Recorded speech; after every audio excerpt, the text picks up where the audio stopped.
Discuss பண்றீங்க போல. வலைக்கும் அஸ்ஸலாம். ரொம்ப சீரியஸா இல்லப்பா, லாஸ்ட் நம்ம மதரசால நம்ம குரூப்புக்கு தந்த ப்ராஜெக்ட் பத்தி ஒரு சின்ன டிஸ்கஷன் தான். அப்படியே நெட்ல சம் இன்ஃபர்மேஷன் கேதர் பண்ணணும். வாங்க இன்னும் கொஞ்சம் டீடைலா டிஸ்கஸ் பண்ணலாம். அதுக்கு முன்னாடி இந்த வீடியோ வந்து பாருங்க, இப்ப ரீசெண்டா வந்துச்சு.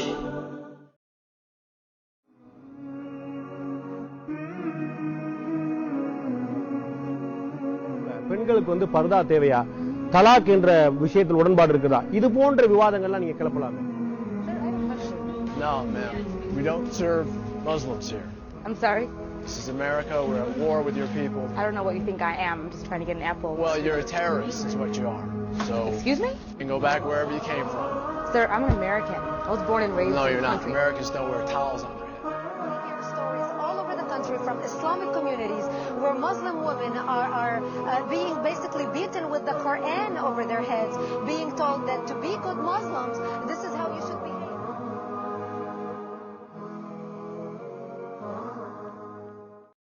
என்னப்பா இது, இந்த சோஷியல் மீடியாவில் இஸ்லாத்தை பத்தி இப்படிலாம் தப்பா பேசுறாங்க. இஸ்லாம் இட்ஸ் a complete religion. இவங்க என்னடா முஸ்லிம்கள் டெரரிஸ்ட் என்றும் பெண்களை அடிமைப்படுத்துறாங்க என்று சொல்றாங்க. அதனால் தான் நம்ம மதரசால சோஷியல் மீடியா பற்றி நமக்கு அவேர்னஸ் வரணும் என்று இந்த ப்ராஜெக்ட் தந்திருக்கிறோம். நமக்கு கொடுக்கப்பட்ட உமன்ஸ் இம்பார்ட்டன்ஸ் இன் இஸ்லாம் பத்தி நாம பேசுவோமா? ஒரு காலத்துல பெண் குழந்தை பிறந்த அதை கெட்ட விஷயமா நினைத்து கொன்று போயிட்டாங்க. ஏன், உயிரோடு கூடும் புதைத்த வரலாறும் நிறைய உண்டு. அப்படிப்பட்ட காலத்துல நம்ம முஹம்மது நபி ஸல்லல்லாஹு அலைஹி வஸல்லம் அவங்க அல் பின்த் பரக்கா என்று சொன்னாங்க. பெண் குழந்தைகள் அல்லாஹ்வினால் கிருபை செய்யப்பட்டவர்கள். சுப்ஹானல்லாஹ், என்ன அற்புதமான விஷயம். இஸ்லாத்தில் பெண்களுக்கு உரிய கண்ணியம் வேற எங்கேயும் இல்லை. இந்த மாடர்ன் வேர்ல்ட் காலத்துல கூட கருவில் இருக்கும் பெண் பிள்ளைகளை அவாய்ட் பண்றாங்க. இது கொலை செய்வதற்கு சமம் என்று இஸ்லாம் சொல்லுகிறது. மற்ற மதத்தை காட்டிலும் இஸ்லாத்தில்தான் பெண்களுக்கு எல்லா விதமான உரிமையும் அழகிய வாழ்க்கை முறையும் இருக்கிறது. அப்படியா? உதாரணத்துக்கு ஒரு சில விஷயம் சொல்லுங்க. கண்மணி முகமது நபி ஸல்லல்லாஹு அலைஹி வஸல்லம் அவர்கள் சொல்லும் போதே பெண்கள் அவங்களுடைய ஃபேமிலி மேட்டர்ஸ் அல்லது அவர்களின் பர்சனல் லைஃப் இஷ்யூஸ் இதை பற்றி அவர்களுடைய தாட்ஸை சொல்வதற்கு முழு உரிமை உண்டு என்றார்கள். பெண்களுக்கு அவர்களின் தந்தை மற்றும் கணவன் மூலம் வரக்கூடிய சொத்தில் பங்கு உண்டு என்று கூட இஸ்லாம் சொல்கிறது. மேரேஜ் விஷயத்தில் கூட பெண்களின் விருப்பமும் சம்மதமும் அவசியம் என்று இஸ்லாத்தில் கூறப்பட்டிருக்கிறது. கணவரின் வருமானத்தில் பெண்கள் தாங்கள் விரும்பும் ஏழைகளுக்கு ஜகாத் மற்றும் சதகா கொடுக்க உரிமையும் உண்டு என்றார்கள் நம் நபிகள் நாயகம் ஸல்லல்லாஹு அலைஹி வஸல்லம் அவர்கள். அதே போல் ஆண்களுக்கு எப்படி மார்க்க கல்வியும் உலக கல்வியும் முக்கியமோ பெண்களுக்கு அது முக்கியம் என்று சொல்றார்கள் நம் நபிகள் ஸல்லல்லாஹு அலைஹி வஸல்லம் அவர்கள். இஸ்லாத்தில் பெண்கள் பிசினஸ் பண்ணவும் அனுமதி உண்டு. நம் அன்பு நபியின் அருமை மனைவி அன்னை கதீஜா ரலியல்லாஹு அன்ஹா அவர்களும் பெரிய பிசினஸ் உமன் தான் என்பது நம் எல்லோருக்கும் தெரியும். இப்ப ஒரு ஆளை பத்தி சொல்லியே ஆகணும். அவங்க பேரு ஃபாத்திமா முகமது அல் ஃபிஹ்ரி. அவங்க 9ஆம் நூற்றாண்டுல பிறந்தவங்க. இவங்க சிஸ்டர் மரியம் அவர்களும் அவங்களுடைய பெற்றோரின் மூலமாக வந்த சொத்தின் அனைத்தையும் அல்லாஹ் ரசூலின் வழியிலேயே செலவழித்தார்கள். எப்படி என்றால் சுமார் 900 பள்ளிவாசல்களை கட்டினார்கள். Also started religious madrasas. அதோட அவங்க யூனிவர்சிட்டி ஆஃப் அல் கரோயின் என்கின்ற மிகப்பெரிய யூனிவர்சிட்டியை கட்டினார்கள். This is the first and very old modern university of the world. இது ஆரம்பிச்சது முஸ்லிம் பெண்கள் தானே. இதை விட நம் அண்ணல் நபி ஸல்லல்லாஹு அலைஹி வஸல்லம் அவர்கள் பெண்களை பற்றி மிகவும் போற்றி புகழ்ந்து தாயின் காலடியில் தான் சுருக்கம் உள்ளது என்றார்கள். அதே போல் அல்லாஹ் ரசூலுக்கு அடுத்தபடியாக நாம் நேசிக்க வேண்டியது நம் தாய் தான் என்று 3 முறை ஸல்லல்லாஹு அலைஹி வஸல்லம் சொல்லியிருக்கிறாங்க. நம்ம சின்ன அறிவு தெரிந்தது இவ்வளவு இருக்கிறது, நம்மளுக்கு தெரியாதது இவ்வளவு இருக்கும். அல்ஹம்துலில்லாஹ். என்னப்பா, இஸ்லாத்தில் பெண்களுக்கு இவ்வளவு முக்கியத்துவம் கொடுத்துமா இந்த சோசியல் மீடியாக்கள் நம் புனித இஸ்லாம் மார்க்கத்தை பற்றி தப்பா காட்டுறாங்க? இது மட்டுமா, முஸ்லீம் என்றாலே டெரரிஸ்ட் என்றும் அதை விட கொடுமை நம்ம முஹம்மது நபி ஸல்லல்லாஹு அலைஹி வஸல்லம் அவங்கள தப்பா பேசி படம் எடுக்கிறாங்க.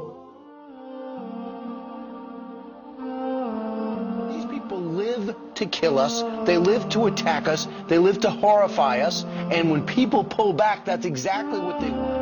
You look like a terrorist wearing that, you know that, right? What's in the bag? Do you have like something, some explosive, some bomb in the bag? Is it a bomb? I don't trust you, Claude. Don't even talk to me. Don't look at me. Don't look at me. It's not even funny. I'm starting the problem. You're the one who messed with me. You're the one who messed with me. Like, who started the issue? I'm gonna give you 5 seconds to get out of my face. Go on. Why you always do so much trouble with me? Why you always make trouble with me? I don't like it. No, it's nothing. What's all the arguing about? Why are you dressed like this? What is this? I'm over here. No, I'm just talking with him. Nothing serious. Walk away from me. I'm an officer of the law. Okay. Why are you walking? Nothing. Get against the wall. Get against the wall. I didn't do nothing. I don't have Put your hands up. I didn't do anything. Open your No, leg. okay. No, I didn't.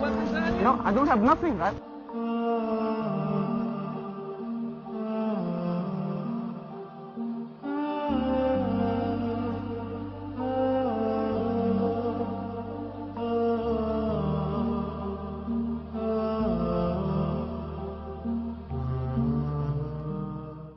டேய் ஜக்கீன் கால் பண்றான். Hello, அஸ்ஸலாமு அலைக்கும். வலைக்கும் அஸ்ஸலாம் சையத் முகமது. என்ன பண்ற? நம்ம மதரசால தந்த ப்ராஜெக்ட் பத்தி டிஸ்கஷன் பண்ணிட்டே இருக்கோம். நீ என்ன பண்ற? அல்ஹம்துலில்லாஹ், நானும் உங்ககிட்ட அதை பத்தி தான் பேசணும்னு போன் அடிச்சேன். நாங்க பண்ண ப்ராஜெக்ட் வீடியோ அனுப்புறேன், அதை கொஞ்சம் பாரு. ஏதாச்சும் தப்புன்னு தான் சொல்லு. நல்லது, அனுப்புப்பா. இன்ஷா அல்லாஹ் நாங்க பாக்குறோம். நண்பர்களே, பெண்கள் அடிமை பற்றி மட்டுமல்ல, இன்னும் நிறைய விஷயங்களை சொல்லலாம். நம் இஸ்லாம் என்றுமே அமைதியும் அழகிய வாழ்க்கை வழிமுறையும் கொண்டது என்பது நம் எதிரிகளுக்கு கூட தெரியும் என்பதில் எந்த சந்தேகமும் இல்லை. என்றாலும் இந்த சோசியல் மீடியாக்கள் நம் மீது அவதூறு சொல்வதை எப்போதுதான் நிறுத்தப் போகின்றதோ? அல்லாஹ் நம் எல்லாவற்றுக்கும் போதுமானவன். அடுத்த தலைப்பு, கண்ணாடி நமக்கு சொல்லும் பாடம். ஆம், நாம் அன்றாட பார்க்கும் நம் முகக்கண்ணாடி நமக்கு சொல்லித்தரும் பாடத்தை பற்றிய ஒரு சின்ன காணொளி இதோ.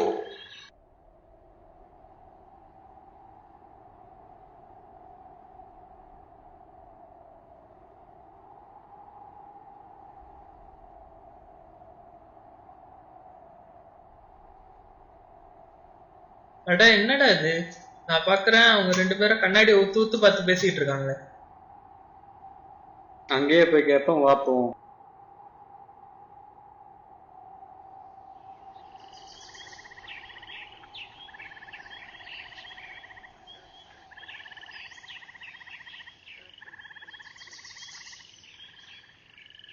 அஸ்ஸலாமு அலைக்கும். என்னப்பா கண்ணாடி ஊத்து ஊத்து பார்த்து பேசிட்டு இருக்கீங்களே, அப்படி அதுல என்னதான் இருக்கு? சாதாரண கண்ணாடி தானே. வலைக்கும் அஸ்ஸலாம்.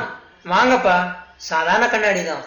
நான் பார்த்தா என் முகம் தெரியும், நீ பார்த்தா உன் முகம் தெரியும். பின்ன அதையே பாக்குறீங்க, அதுலயே யோசனையா இருக்கீங்க, ஏன்? ஆனா நம்ம பாக்குற கண்ணாடியில நம்மளுக்கு சொல்லித்தரும் பாடங்கள் இருக்கே. பாடமா? அப்படி என்ன பாடம்பா இருக்குது? அப்படிக்கே இஸ்லாத்தில் ஒவ்வொருவர் மற்றவருக்கு கண்ணாடி போலதான் என்று சொல்வது எவ்வளவு பெரிய விஷயம். ஒண்ணுமே புரியல, கொஞ்சம் விளக்கமா சொல்லுங்களேன். ஒருவரின் குறைகளை எப்படி சுட்டி காட்ட வேண்டும், எப்படி சீர்திருத்தம் செய்ய வேண்டும் என்று சொல்கிறது இந்த கண்ணாடி. அப்படியா? இது என்ன புதுமையா இருக்கு? நம் முகத்தில் ஏதேதும் அழுக்குகள் இருந்தால் அது கண்ணாடியில் தெரிகிறது. அந்த குறையை கண்ணாடி கூட்டுவதும் இல்லை, குறைப்பதும் இல்லை, உள்ளது போலயே காட்டுகிறது. ஆமா, சொல்லு. அதே போல் உன் சகோதரனிடம் அல்லது உன் நண்பனிடம் எந்த அளவுக்கு குறை இருக்கின்றதோ அந்த அளவுக்கு தான் அதனை சுட்டி காட்ட வேண்டும். எதையும் கூட்டியோ குறைச்சோ சொல்லக்கூடாது. இது கண்ணாடி தரும் முதல் பாடம். அடட, வெரி இன்ட்ரெஸ்டிங். அடுத்து, கண்ணாடிக்கு முன்னால் நீ நிற்கும் போதுதான் அது உன் குறையை காட்டுகிறது. நீ அகன்று விட்டால் அது மௌனமாக விடும், இல்லையா?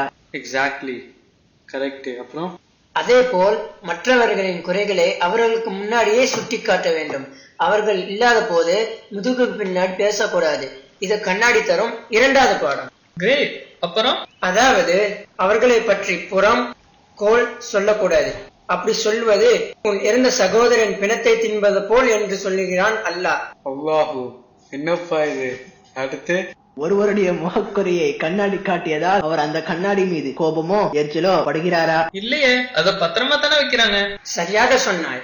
அதே போல் நம்மளிடம் உள்ள குறைகளை யாரேனும் சுட்டி காட்டினால் அவர்கள் மீது கோபமோ எரிச்சலோ படாமல் நன்றி கூற வேண்டும். அந்த குறைகள் நம்மிடம் இருக்குமேயானால் அதனை திருத்திக் கொள்ள வேண்டும். இது கண்ணாடி தரும் மூன்றாவது பாடம். என்னப்பா அருமையான விஷயம்.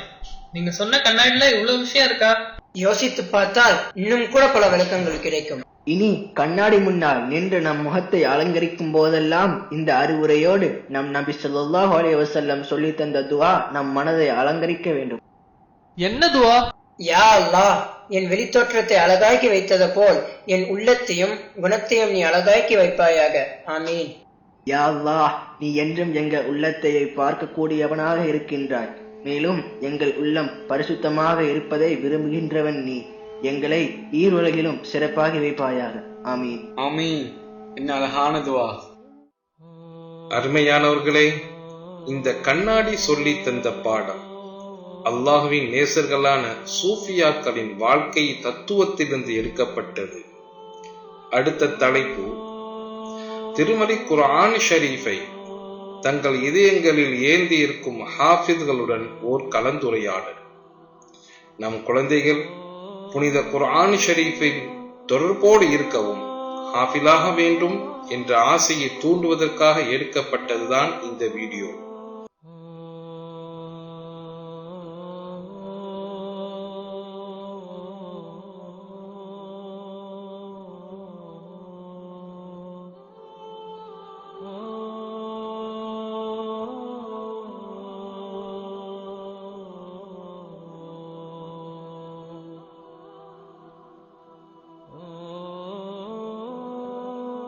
அஸ்ஸலாமு அலைக்கும். வஅலைக்கும் அஸ்ஸலாம் வரஹ்மத்துல்லாஹி தஆலா வபரகாத்துஹு.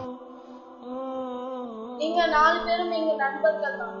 என்றாலும் நீங்க குர்ஆனை மெமரி பண்ண ஹாஃபிஸாக்கள். அதை பத்தி உங்களுடன் பேசலாமா? அல்ஹம்துலில்லாஹ். சொல்லுங்க. ப்ளீஸ் எங்களுக்கு ஹாஃபிலுல் குர்ஆனை பற்றியும் அதன் சிறப்புகளை பற்றியும் கொஞ்சம் சொல்லுங்களேன். சந்தோஷம், கண்டிப்பா சொல்றோம். குர்ஆன் ஷரீஃப் மனப்பாடம் பண்றது ஈஸியா? ஸ்கூல் எஜுகேஷன் படிச்சுக்கிட்டு ஹாஃபிலாக இருக்கிறது உங்களுக்கு கஷ்டமாக இல்லையா? எங்க பேரண்ட்ஸ் எங்களை ஹாஃபிலாக வேண்டும் என்று அட்வைஸ் பண்ணினாங்க. இன்ஷா அல்லாஹ் நீங்க ஒவ்வொரு கேள்விக்கும் எங்களுக்கு தெரிந்தவரை பதில் சொல்கிறோம். ஃபர்ஸ்ட், இது அல்லாஹ்வின் கலாம் ஷரீஃப் என்றும் இது நம் கண்ணிய நபியின் உன்னதமான வேதம் என்றும் உயர்வான என்ன நமக்கு இந்த குர்ஆன் ஷரீஃப் மீது வர வேண்டும். நமக்கு திரு குர்ஆன் ஷரீஃப் ஒரு தனி பாசமும் கண்ணியமும் வேண்டும். பரிபூர்ணமாக ஒளி செய்து அதை சங்கையாக தொட்டு ஓத வேண்டும். அதாவது முதலில் குர்ஆன் ஷரீஃபை நம் மனதால் சங்கைப்படுத்த வேண்டும். அவ்வாறே நாம் அல்லாஹுடைய புனித குர்ஆன் ஷரீஃபை சங்கைப்படுத்தினால் அல்லாஹ் நம்மையும் சங்கைப்படுத்துவான். அதை எளிதாக தருவான். குர்ஆன் ஷரீஃபை மனப்பாடம் செய்வதற்கு முன் அதை நன்கு பார்த்து ஓதி கற்றுக்கொள்ள வேண்டும். குறிப்பாக தஜ்வீதுன் அழகிய முறையில் ஓத வேண்டும். அடுத்து, ஸ்கூல் எஜுகேஷன் படிச்சுக்கிட்டு ஹாஃபிலாக இருப்பது ஒன்றும் சிரமம் இல்லை.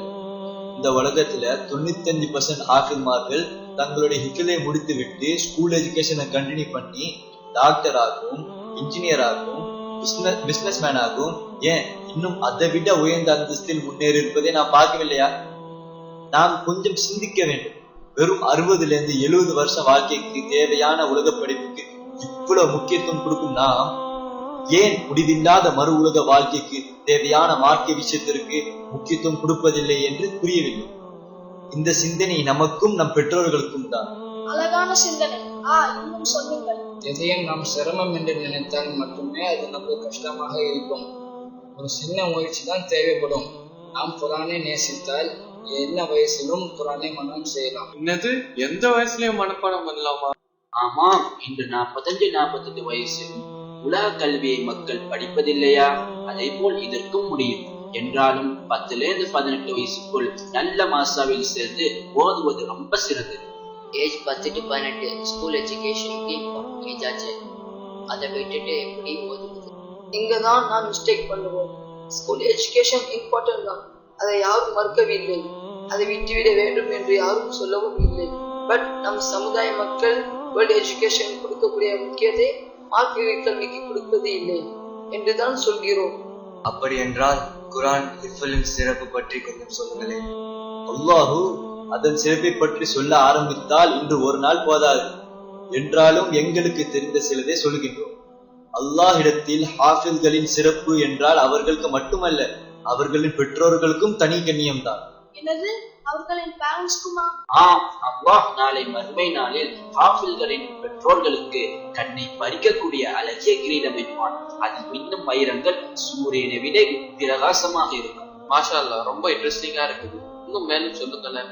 நரகம் என்று தீர்ப்பு கூறப்பட்ட 10 பேரை ஒரு ஹாஃபிலின் சிபாரிசில் சொர்க்கத்துக்கு கூட்ட போக முடியும். மேலும் ஹாஃபில்களின் முகத்தில் ஒளி வீசிக்கொண்டே இருக்கும். சுப்ஹானல்லாஹ், நரகம் என்று தீர்ப்பு வந்த பிறகுமா? ஆமாம், திருமதி ஷரீஃபில் இந்த ஹதீஸ் வருது என்று நம் தீனத்தாக சொன்னாங்க. இவ்வளவு நன்மைகள் இருந்தும் குர்ஆன் ஷரீஃபை பார்த்து ஓத கூட மனசு வரும். எங்க வாப்பா ஆசையெல்லாம் நான் ஹாஃபிதாக வேண்டும் தான். நாளை மஹ்ஷருடைய சுட்டெரிக்கும் வேளையில் அரிசுடைய நிழல் கிடைக்கும் என்றார்கள் நம் கண்ணிய நபி ஸல்லல்லாஹு அலைஹி வஸல்லம் அவர்கள். நாம் செய்த பாவத்தினால் நம் நிலைமைகள் கேவலமாக இருக்கும் நேரத்தில் அல்லாஹ் நமக்கு கிருபையாக அனுப்பிய அண்ணல் நபி ஸல்லல்லாஹு அலைஹி வஸல்லம் அவர்களுக்கு அல்லாஹ் அருளிய இந்த குர்ஆனும் தான் நமக்கு உயர்ந்த பாதுகாப்பு. கபருடைய வாழ்க்கையும் மஹ்ஷர் நாளும் நம் எல்லோருக்கும் உண்டு. அந்த நாட்களை நினைச்சாலே உள்ளத்தில் பயம்தான் வருகிறது. நாம் வாழ்க்கையை குர்ஆனோடு அமைக்க மாட்டோமா? உங்களுக்கு தெரியுமா, பிறவிலே தங்கள் கண் பார்வை இருந்தவர்கள் கூட முறையாக தஜ்வீத் கற்று மிக சிரமம் எடுத்து ஹாஃபிலானவர்கள் அதிகம் இருக்கிறார்கள். ஏன்? அவர்கள் நம்மை போன்ற கண் பார்வை உடையவர்களுடன் போட்டி போட்டு மாநில அளவில் முதல் பரிசு பெற்ற சம்பவங்கள் கூட இருக்கின்றது. என்னதான் இந்த வேர்ல்ட் எஜுகேஷன் படிச்சாலும் அது நம் மறு உலக வாழ்க்கைக்கு வருவதில்லை. நம் தீனியத் கிளாஸில் இது பற்றி பாடம் நடத்தும் போதே நாமும் ஹாஃபிலாக மாட்டோமா என்று இன்ஷா அல்லாஹ், அல்லாஹ் உதவி செய்வானா. சுப்ஹானல்லாஹ், என்ன அழகான விஷயமாக இருக்குது, நல்ல விஷயமாக சொல்லியிருங்களே. இன்ஷா அல்லாஹ், அட்லீஸ்ட் வீட்டுக்கு ஒரு ஹாஃபிலை உருவாக்க முயற்சி பண்ணுவோமே. இன்ஷா அல்லாஹ், நாமும் புனித குர்ஆன் ஷரீஃபோடு தொடர்போடு இருந்து நம் பிள்ளைகளையும் ஹாஃபிலாக்க முயற்சி செய்வோமாக. யா அல்லாஹ், இதற்கு நீயே துணை புரிவாய். இறுதியாக அமீருல் முஃமினீன் ஹஜ்ரத் அலி ரலியல்லாஹு தஆலா அன்ஹு அவர்களின் வாழ்க்கையில் நடந்த ஒரு ருசிகர சம்பவத்தை மையமாக வைத்து எடுக்கப்பட்ட ஓர் காணொளி இதோ.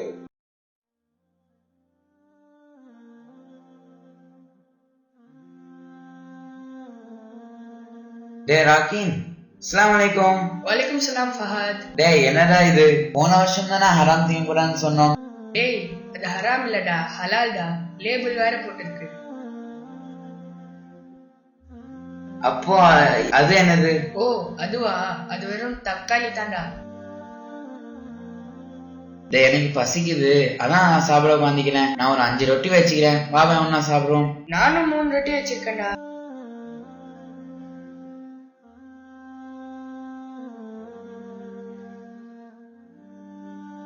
டேய் யாசின் வா. டேய் அஸ்ஸலாமு அலைக்கும். என்னப்பா என்ன பண்றீங்க? எனக்கு பசிக்குது, நானும் உங்களோட ஜாயின் பண்ணவா? டேய் நம்ம மொத்தம் 8 ரொட்டி வச்சிருக்கோம்டா. ஒவ்வொரு ரொட்டியும் 3 பீஸா பிரிச்சு நம்ம 3 பேரும் ஈக்குவலா ஷேர் பண்ணி சாப்பிடுவோம்.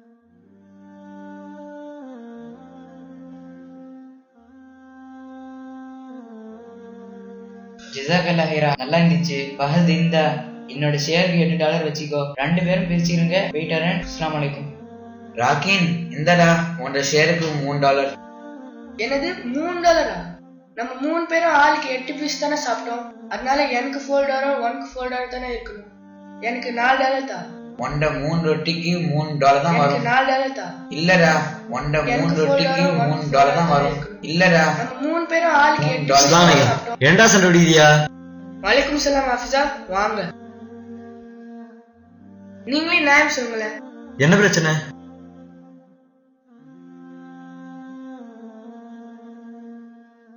டே ராக்கிம், நீ $3 வாங்கிக்கடா, அதான் உனக்கு நல்லது. என்ன ஹாஃபிஸா நீங்களே நியாயம் செய்றீங்க? மறுபடியும் சொல்றேன், $3 வாங்கிக்கோ, அதான் உனக்கு நல்லது. இல்ல கணக்கு சொல்லுங்க. சரி அந்த காசு கொடு.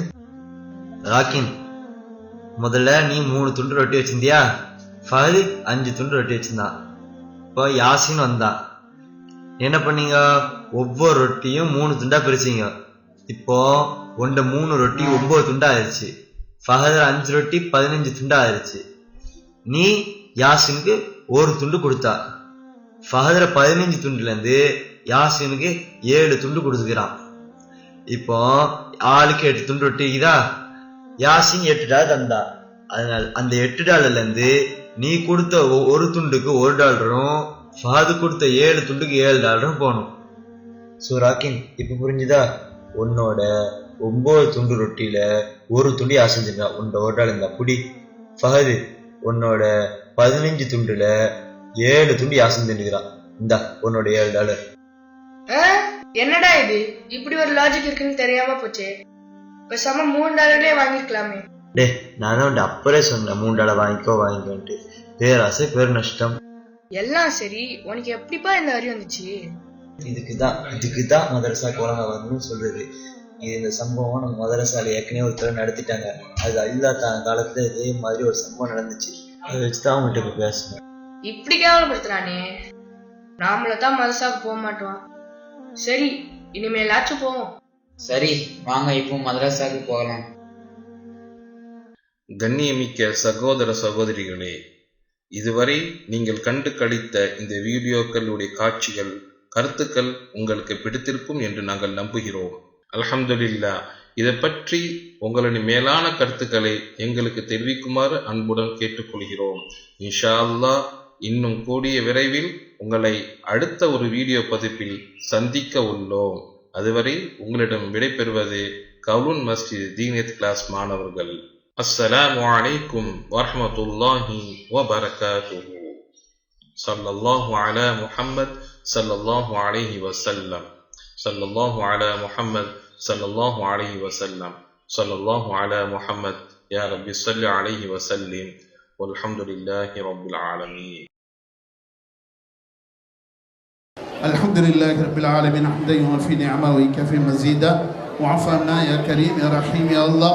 اللهم صل على رسولك سيدنا ونبينا ومولانا محمد طب القلوب ودوائها وعافية الأبدان وشفائها ونور الأبصار وضيائها وعلى آله وأصحابه وسلم.